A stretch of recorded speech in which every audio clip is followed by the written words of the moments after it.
جو روحانی اسباق ہوتے ہیں وہ میں پڑھاؤں گا، کسی نے کہا میں پڑھاؤں گا، کسی نے کہا میں پڑھاؤں گا۔ آپ کے خالو تھے حضرت زکریہ علیہ السلام، آپ نے فرمایا میں اللہ کا نبی ہوں، ان کے روحانی جو مراتب ہے نا وہ میں طے کراؤں گا، میں ان کو اسباق پڑھاؤں گا۔ تو انہوں نے کہا جی نہیں، ہمارا حق ہے، ہماری برادری کی بچی ہے، ہم کریں گے۔ تو آخر انہوں نے کہا جی قرعہ ڈالیں، ایہم یکفل مریم، کون مریم کی کفالت کرے گا، چلو پرچی ڈالتے ہیں، لکھا بھی قرآن میں۔ پرچی ڈالی تو نام نکل آیا حضرت زکریہ کا، خالو کا۔ حضرت زکریہ نے ان کو پھر مسجد اقصیٰ کے ساتھ ایک بند کمرہ تھا، مسجد اقصیٰ کے ساتھ، اس میں ان کو رکھا اور وہاں جاتے ان کو اسباق وغیرہ پڑھاتے اور اللہ کا ذکر کرنا ان کو سکھاتے تھے حضرت مریم کو۔ جب جوانی کو پہنچ گئی، اسی کمرے میں بیٹھی ہوئی تھی، اچانک جبرائیل سامنے آ گئے خوبصورت جوان کے روپ میں۔ تو انہوں نے دیکھا تو کہا انی اعوذ بالرحمن منک ان کنت تقیہ، میں رحمان کی پناہ میں آتی ہوں، اگر تو خدا سے ڈرنے والا ہے نا تو پیچھے ہٹ جا، میں اللہ سے ڈرنے والی ہوں، میں تو پردہ کرنے والی ہوں، تو مہربانی کر پیچھے ہٹ جا، میں رحمان کی پناہ مانگتی ہوں تجھ سے۔ تو جبریل نے کہا گھبراؤ نہیں، انما انا رسول ربک لاہب لک غلاما زکیہ، کہا کہ فکر نہ کرو، میں تو آپ کے رب کا بھیجا ہوا نمائندہ جبرائیل ہوں۔ کہا اچھا جبریل بتاؤ پھر کیسے آئے ہو؟ کہا کہ لاہب لک غلاما زکیہ، تمہیں ایک نیک پاک صاف ستھرا لڑکا دینے کے لیے آیا ہوں، بچہ دینے کے لیے، پاک بیٹا تمہیں دینے آیا ہوں۔ تو انہوں نے کہا جبریل میرے ہاں بیٹا کیسے ہوگا، مجھے تو کسی مرد نے کبھی ٹچ نہیں کیا، میری تو شادی بھی نہیں ہوئی، نکاح ہی نہیں ہوا، تو میرے ہاں بیٹا کیسے ہوگا؟ کہا کہ اللہ کو یہی منظور ہے۔ بس اس کے بعد حضرت جبرائیل علیہ السلام نے حضرت مریم کے پاس ہو کر ایک پھونک ماری، جیسے پھونک ماری تو اللہ کی شان وہ امید سے ہوگی۔ کچھ عرصے کے بعد حضرت عیسیٰ علیہ السلام کی ولادت ہوگی اللہ کے نبی کی۔ تو کیا پھونکوں سے امید لگتی ہے؟ نہیں، سبب جو ہمارے جو معاشرے میں عام طور پر ہے، اسباب کیا ہیں؟ ولادت کا سبب یہ ہے کہ نکاح ہو، نکاح کے بعد ان کی تعلقات قائم ہو تو پھر اللہ تعالیٰ اولاد کی نعمت سے مالا مال کرتا ہے، یہی ہے نا؟ تو بچے کی ولادت کا سبب یہ ہے کہ میاں بیوی آپس میں ملاقات کریں، بغیر اس سبب کے بچے کی ولادت نہیں ہوتی، سمجھ آ گئی نا؟ لیکن یہاں پر تو میاں ہے ہی نہیں، خامد ہے ہی نہیں، نہ شادی ہے، تو بغیر سبب کے جبریل نے بیٹا حضرت مریم کو دیا کہ نہیں؟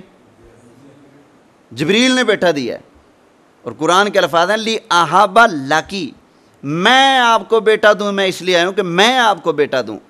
تو بیٹے دینے والا تو اللہ ہے، تو جبریل کو بیٹا دینے والا کس نے بنایا؟ اللہ نے بنایا نا۔ تو جبریل کیا خود سے بیٹا دے رہے تھے؟ نہیں بھائی، بیٹا دینے والا اللہ، وہ دینے کی قدرت اور پاور دے کر جبریل کو اللہ نے بھیجا۔ اسی طرح مدد کرنے والا اللہ، تو مدد کرنے کی طاقت اور پاور دے کر اللہ نے نبیوں کو دنیا میں بھیجا۔ سمجھ آ گئی نا؟ اللہ نے ان کے اندر یہ صلاحیتیں رکھی ہوتی ہیں۔ الحمدللہ قرآن مجید فرقان حمید کی کافی ساری آیات بیان ہو چکی ہیں۔ اب ایک حکایت سن لیجئے، پھر گفتگو ختم کرتے ہیں، پھر انشاءاللہ تعالیٰ کل اس پر احادیث مبارکہ پیش کروں گا میں۔ ایک بادشاہ حضرت جنید بغدادی رحمۃ اللہ تعالیٰ علیہ سے ناراض ہو گیا۔ یہ واقعہ بھی تھانوی صاحب نے لکھا ہے، ان کی کتاب ہے امثال عبرت باب الکرامات، کرامت نمبر 2، وہاں پر یہ لکھا موجود ہے۔ بادشاہ حضرت جنید بغدادی رحمۃ اللہ تعالیٰ علیہ سے ناراض ہو گیا، بلا لیا اپنے پاس۔ تو آپ جب گئے بادشاہ کے پاس تو اپنے ایک مرید جن کا نام ہے حضرت شبلی، یہ دونوں پیر مرید اللہ کے ولی ہو گزرے ہیں، حضرت شبلی کو ساتھ لیا حضرت جنید بغدادی نے اور چلے گئے بادشاہ کے دربار میں۔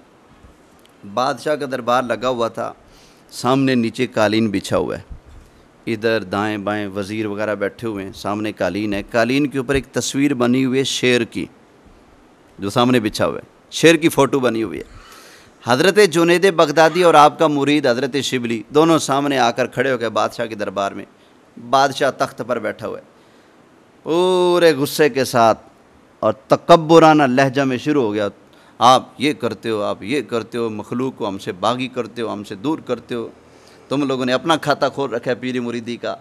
جو غصہ کرنا تھا اس کو کیا۔ حضرت جنید بغدادی آرام سے سنتے رہے، اللہ کے ولی تھے نا، بڑے حوصلے والے تھے، آرام سے سنتے رہے۔ لیکن جو ان کے مرید تھے نا، وہ پیر کی عقیدت تھی دل میں، بڑا پیار تھا، رہ نہ سکے کہ میرے پیر کی بے عزتی اور میں رہ سکوں، چپ نہ رہ سکے۔ تو وہ جو تصویر بنی تھی نا شیر کی، حضرت شبلی نے ترچھی نگاہ ڈالی ولایت کی شیر کے اوپر۔ وہ جو تصویر والا شیر تھا نا، تھانوی صاحب لکھتے ہیں وہ حقیقی شیر بن کے کھڑا ہو گیا۔ جب وہ حقیقی شیر بن کے کھڑا ہو گیا، بادشاہ باتیں کرتے کرتے دائیں بائیں دیکھ رہا تھا، اس کی توجہ سائڈ پر تھی اور وہ باتیں کر رہا تھا، بک بک کیے جا رہا تھا۔ ابھی اس نے شیر دیکھا نہیں تھا، حضرت جنید بغدادی نے دیکھا نا میرے مرید نے یہ کر دیا ہے، تو آپ نے جلدی سے اس کی کمر پر ہاتھ پھیرا اور نیچے دبایا۔ جیسے نیچے دبایا تو وہ دوبارہ نیچے بیٹھ گیا اور قالین کے اندر غائب ہو گیا، دوبارہ فوٹو بن گیا۔ بادشاہ پھر شروع اسی سپیڈ کے ساتھ۔ حضرت شبلی پھر نہ رہ سکے، جب نہ رہ سکے تو پھر وہی کام کیا۔ جیسے ولایت والی توجہ ڈالی تو وہ تصویر والا شیر حقیقی شیر بن کے کھڑا ہو گیا۔ جیسے وہ شیر بنا تو اب بادشاہ کی نظر پڑ گئی۔ اب بادشاہ جو غصے میں برس رہا تھا، اب اس کی تو ٹانگیں کانپنے لگیں، گھبرا گیا، زبان اس کا ساتھ نہ دے، گلا خشک ہو گیا، جملے اس کے منہ میں رہ گئے، بیچارے سے بولنا مشکل ہو گیا۔ تو حضرت جنید بغدادی نے جب دیکھا نا کہ یہ تو کام خراب ہو رہا ہے بادشاہ کا، تو آپ نے دوبارہ پھر ہاتھ مارا اور اس شیر کو دوبارہ تصویر بنا دیا۔ آپ نے فرمایا بادشاہ سلامت، ناراض نہ ہونا، آپ بادشاہ ہیں، ہم آپ کی رعایا ہیں، ہمیں یہی چاہیے کہ جائز کاموں میں آپ کی اتباع کریں، ناجائز کاموں میں آپ کی اتباع نہ کریں۔ باقی یہ میرا مرید ہے، یہ برداشت نہ کر سکا، اس لیے اس نے یہ کرامت دکھا دی اپنی، باقی بس مہربانی کریں، آپ اپنے راہ ہم اپنے راہ۔ بادشاہ نے کہا جی ٹھیک ہے جی، غلطی ہو گئی، آئندہ کے بعد ہم آپ کو تکلیف نہیں دیں گے۔ تو اب یہ دیکھیں نا، دو اللہ کے ولی ہیں، ایک اللہ نے یہ پاور دی ہے کہ وہ ولایت کی نظر ڈال کر تصویر والے شیر کو حقیقی شیر بنا رہا ہے، اور دوسرے ولی کو اللہ نے یہ پاور دی ہے کہ وہ ہاتھ مار کر حقیقی بنے ہوئے شیر کو دوبارہ تصویر کے اندر ڈھال رہا ہے۔ اب یہ دیکھ رہے ہیں، جب ایک ولی کی نگاہ میں اتنی طاقت ہے اور دوسرے ولی کے ہاتھ میں اتنی پاور ہے، تو جو اللہ کے محبوب صلی اللہ علیہ وسلم ہیں، ان کی نگاہ میں اور ان کے ہاتھوں میں اللہ نے کتنی پاوریں طاقتیں رکھی ہوں گی۔ سمجھ آئی نا؟ بخاری کی حدیث سن لیں، اب یہ موضوع سے مطابق آ گئی، اس لیے جلدی سے سنا دیتا ہوں۔ بحرین ہوا، سورج لگ گیا، نبی کریم علیہ السلام نے صحابہ کو جمع کیا، نماز پڑھانا شروع کی۔ بخاری کی حدیث ہے، نماز پڑھاتے پڑھاتے نبی کریم علیہ السلام نے اپنا قدم مبارک آگے اٹھایا، آگے رکھا، اپنی نظر مبارک اوپر اٹھائی، ہتھیلی ہاتھ مبارک اوپر کیا، یوں مٹھی بند کی حضور نے، پھر مٹھی کھول دی، ہاتھ نیچے کر لیا، قدم بھی پیچھے ہٹا لیا، نماز مکمل ہو گئی۔ نماز مکمل ہونے کے بعد صحابہ نے کہا یا رسول اللہ صلی اللہ علیہ وسلم، کیا ہم نے آج کے بعد نماز ایسے پڑھنی ہے جیسے آپ نے کیا؟ صحابہ نے نہیں یہ نہیں کہا کہ آقا غلطی کر دیا آپ نے، نماز میں بھلا ایسے کرتے ہیں، نہ، انہیں پتہ تھا یہ اللہ کے نبی ہیں، یہ جو کریں وہ شریعت بن جاتا ہے، سبحان اللہ۔ تو سرکار نے فرمایا نہیں، تم نے ایسی نہیں پڑھنی۔ آقا پھر آپ نے ایسا کیوں کیا، اس کی حکمت تو بتا دیں۔ فرمایا میں نماز پڑھ رہا تھا، میں نے ایسی نظر اٹھائی تو سامنے مجھے جنت دکھائی دی۔ آئے کیا دکھائی دی؟ ذرا آپ بھی دیکھیں ہمیں کیا دکھائی دیتا ہے، چھت دکھائی دیتی ہے بس، لیکن وہ اللہ کے نبی ہے نا۔ فرمایا ہمیں جنت دکھائی دی۔ قدم اٹھایا، فرمایا ہم نے قدم اٹھایا تو جنت میں رکھا، سبحان اللہ۔ کہاں رکھا؟ جنت میں رکھا۔ صحابہ کی نظروں میں وہ قدم یہاں ہے، اور حضور فرماتے ہیں وہ میرا قدم کہاں تھا؟ تو پتہ چلا وہ دو جگہ قدم تھا، پھر یہاں بھی نظر آ رہا تھا اور وہاں بھی موجود تھا۔ سرکار نے فرمایا میرا قدم جنت میں پہنچ گیا۔ انگوروں کا گچھا لٹک رہا تھا، میں نے یوں ہاتھ کر کے اس کو پکڑ لیا، دل کیا کہ نیچے لے آؤں، اور اگر میں نیچے لے آتا تم تا قیامت بھی کھاتے رہتے، اتنی برکت اس کے اندر، وہ ختم نہ ہوتا، لیکن میں اس کو وہیں چھوڑ دیا، بھئی 2-4 دن کی بات ہے، میری امتی وہاں جائیں گے، وہاں جا کر کھا لیں گے۔ اب وہ ولیوں کی پاور تھی، یہ نبی کی پاور ہے، زمین پر کھڑے کھڑے ایک قدم اٹھاتے ہیں نبیوں کے امام تو جنت میں پہنچ جاتا ہے، نظر اٹھائیں وہ بھی جنت میں پہنچ رہی ہے، اور سرکار صلی اللہ علیہ وسلم ہاتھ اٹھائیں تو وہ بھی جنت میں پہنچ رہا ہے۔